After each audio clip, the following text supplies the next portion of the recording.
Darwin suggested that the survival of the fittest, or natural selection, was another mechanism for evolution.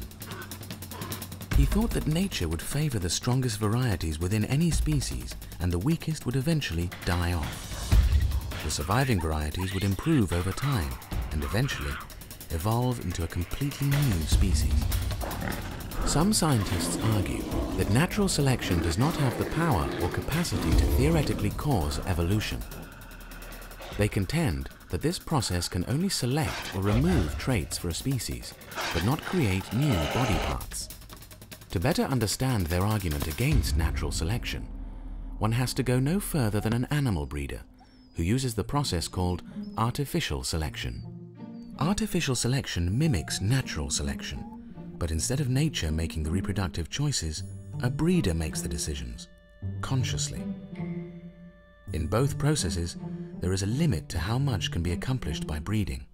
For instance, dogs have a limited number of genes or variations coded in its DNA, such as color, shape, or size.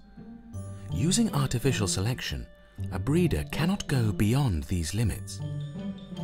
Breeders have created a 4-inch tall Chihuahua and a 3.5-foot tall Great Dane, but they cannot produce a 10-foot tall dog or a 1-inch dog. Breeders can select for dogs with short hair or long hair, but they cannot produce a dog with feathers.